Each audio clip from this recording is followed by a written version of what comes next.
everybody, welcome back to my channel. So I'm sorry that I sound like this, my voice has pretty much gone. It came back and then I went out again on results day and it's gone again. So I'm sorry that my voice is about 10 decibels lower or whatever it is than it usually is, but I hope that you can still enjoy the video regardless.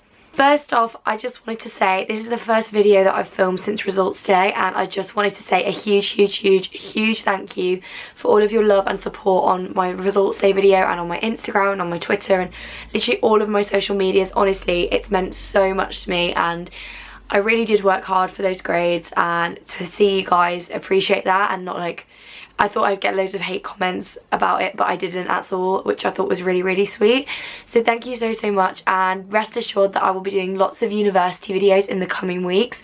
So give this video a huge thumbs up if you'd like to see some university videos from me. So today's video is definitely on the university theme, and it's about how I managed to get into Oxford. So this video is like one of my most requested videos ever, but I didn't want to film it until I definitely got the place. But I have lots of tips and tricks that I'm going to whiz through today that hopefully will help you in some way. So I'm going to go through it step by step because obviously there's different elements to applying to Oxbridge. For those of you who don't know what Oxbridge is, Oxbridge is like Oxford and Cambridge together, so they're the two universities and you can only apply to one of them, and they're like the top two universities in the UK. So pre-application, what I would recommend is going to as many open days as you can. So Oxford and Cambridge have 2 to 3 open days a year. I would definitely recommend going down early in the morning and leaving as late as you can to see as much of, you know, the city and of the colleges that you can. And I would also definitely recommend summer schools and access days. So access days are subject specific grades, subject specific days for people who are interested in, I don't know, like languages or medicine or whatever it is, that you can go to Cambridge or Oxford and you can watch some lectures and talk to students and things. These are very much worth looking at. If you type in sort of like Cambridge student, like year 12 Cambridge days and stuff like that, they'll come up. I know that Trinity College at Cambridge do quite a few, and Oxford do lots as well. So there was a modern languages day in March last year, for example, at Cambridge and at Oxford. So definitely recommend looking at those two, because if you can't make the open day, that's still a really good way to look around the uni. I would also definitely recommend Unique Summer School. Unique Summer School is at Oxford. It's a free summer school. You have to apply in sort of January of year 12, I think it was. But I would definitely recommend that. I have a whole video on my channel about Unique. If you have any questions about Unique, definitely ask me in the comments. But I absolutely loved that summer school, and that was the reason I ended up choosing Oxford over Cambridge, and was the reason why I ended up choosing German over English. So for sure, I would definitely recommend having a look into that. When it comes to choosing between Oxford and Cambridge, that has to be a really personal decision. For me personally, I picked Oxford.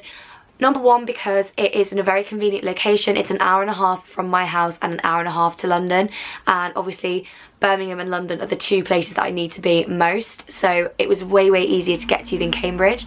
I preferred the course, the grades were lower, I preferred the city, the vibe, the people, just everything about it I preferred, so it wasn't really a difficult decision for me. But if you're really struggling, then definitely pick it based on the course, because you're going to be doing that for 3, 4, 5 years of your life. So if it comes down to the wire, then look at the course and think, which one would I prefer? When it comes to picking a college, obviously Oxford and Cambridge have colleges which are sort of separate little entities within the university, and you pick a college and whichever college you end up at, that is like your home. So for me, I actually was going to apply to Brasenose. Brasenose was where I was thinking of applying, because I never ventured out of the centre to look at the other colleges. And when I went on Unique, they put me at Lady Margaret Hall, and I just fell in love with the place. I am literally obsessed with it, and I actually liked that it was further out. That's what I wanted. So for me, that was how I ended up picking my college, was because I stayed there on Unique. But I think it depends on the person. Some people accidentally go into the college to go to the toilet and end up loving it.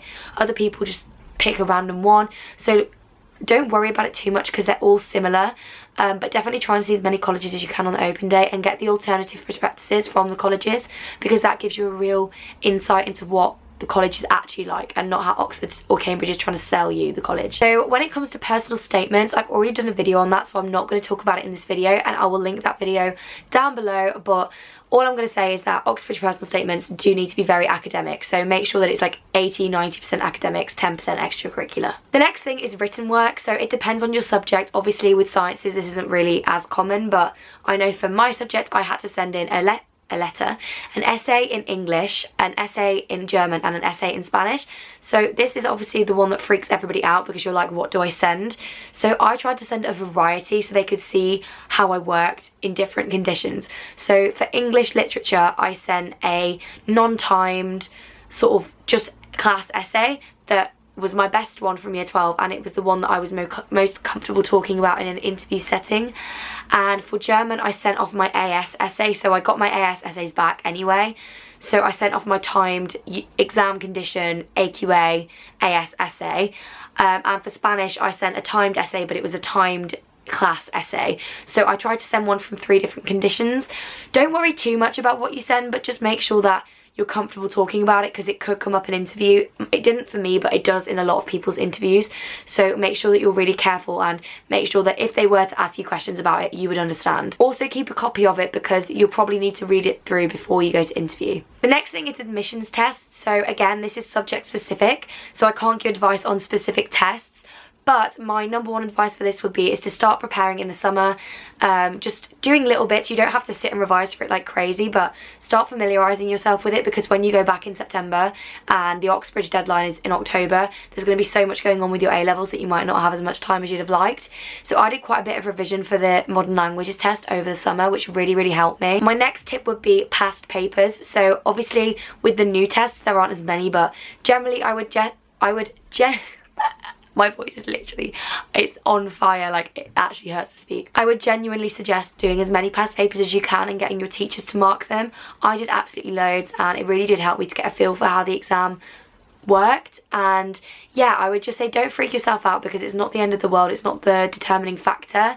Worst comes to worst, if you do badly on your test and they still want you enough, they might just ask you to come to Oxford the week before freshers to like do a grammar thing or anything. So like, don't worry about it too much, but make sure you revise enough for it that you get like a solid score. Also worth looking on YouTube and stuff and looking at tutors and examiners' comments on what they like in the tests and what they don't, because obviously they're very different to A-level, so you need to make sure that you're appealing to the Oxford tutors rather than AQA examiners. Predicted grades, obviously you don't really have much control over this. It depends on how hard you've worked. But don't be afraid to try and bargain with your teachers if you really think that it could help you.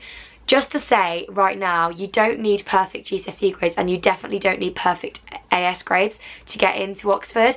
I know girls at my school that got quite a few like B's at GCSE, maybe a couple of B's at AS, you know, that still got in. You don't need straight A stars. I got straight A stars and I got in, but that's not a direct correlation. There are lots of people that get straight A stars that don't get in, and there are lots of people that get lower grades that do. So don't think that your grades are not good enough for Oxford. Like, it's such a small part. They look at the whole application holistically. So every element that I'm talking about right now will all be looked at together, not separately. So if you perform less well in one area, you can weigh that by performing better in another area. So for example, I don't think my Spanish modern languages test was very good, but I think my interview went quite well, so that kind of must have balanced itself out when they were looking at my application. Teacher reference is basically what your teachers write on your UCAS form, so you can't technically see this, and it will go off when you send your UCAS off with your grades on, your personal statement and everything. Your teacher will write a reference. Now, my number one tip for this that a lot of people don't really think of is to use your reference from your teachers to add in extra stuff that you couldn't quite fit in your personal statement.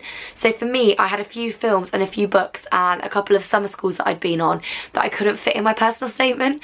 So I spoke to my UCAS advisor and to my subject teachers, because in my school what happens is your UCAS advisor writes the intro and the outro, and then your subject teachers write a paragraph about each subject. So I asked my teachers to put in certain things, which meant that like everything that I couldn't fit in my personal statement also went in my reference, which was very useful. And a lot of people don't think about doing that, but it could be really helpful if you are running short on characters in your personal statement. And the final step obviously is interview. So do you have a few tips and tricks and stuff that I learned from my experience that will help you? So what happens at Oxford is that you go for your interview and you already have a couple of interviews that they'll tell you when they are and stuff on the day that you get there. I had 2, so I had one for German and one for Spanish. It depends on the subjects that you're doing as to how many interviews you'll have at your first choice college. So once I'd got there, I had 2 interviews at Lady Margaret Hall, and once I'd had those interviews, it was a case of waiting around to look at the board to see if I'd been pulled. So what happens is sometimes is that you'll get sent to another college to do an interview there.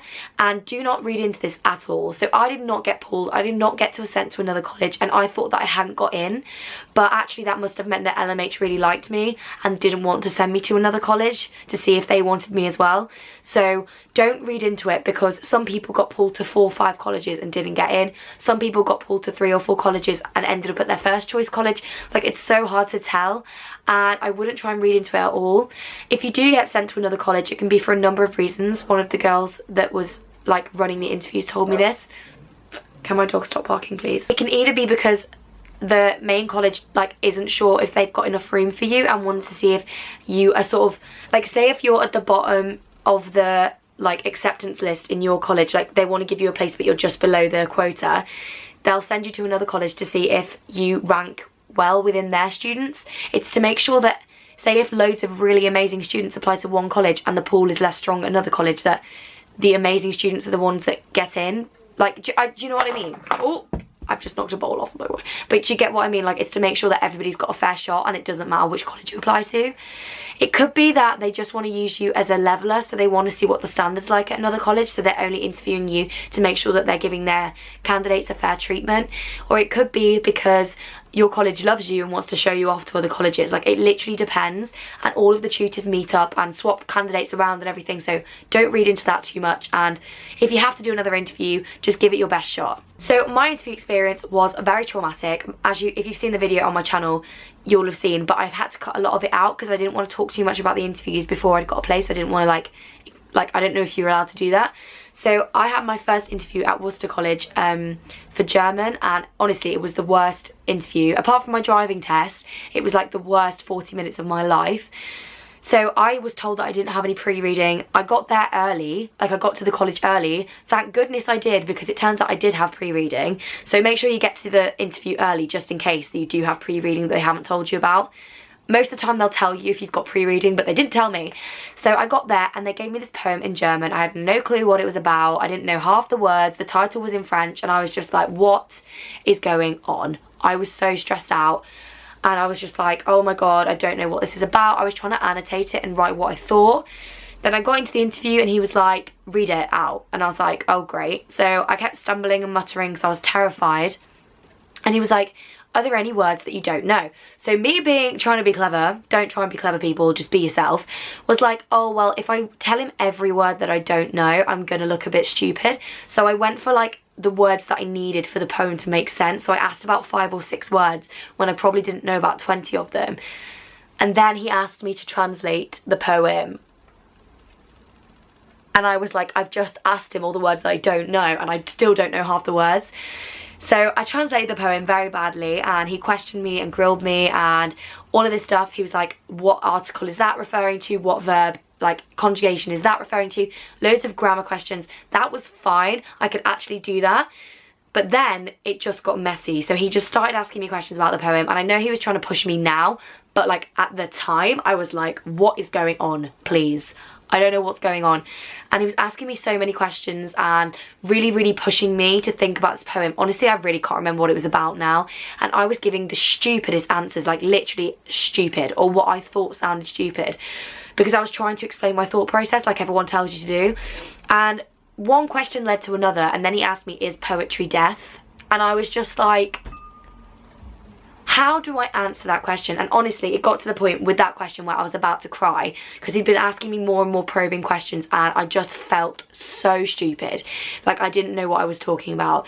And I just said to him, look, I can't, like, can you really compare literature, like a type of literature, with a state of being? Like, that's all I said to him, because I was like, I don't think poetry is death, because poetry is a form of literature and death is a form of life / non-life. I said a load of crap basically. And he was like, oh right, okay, well we'll leave that section there. And I thought, well, I haven't got in then, have I? Because he clearly thinks I'm thick. And I was just like, oh my god.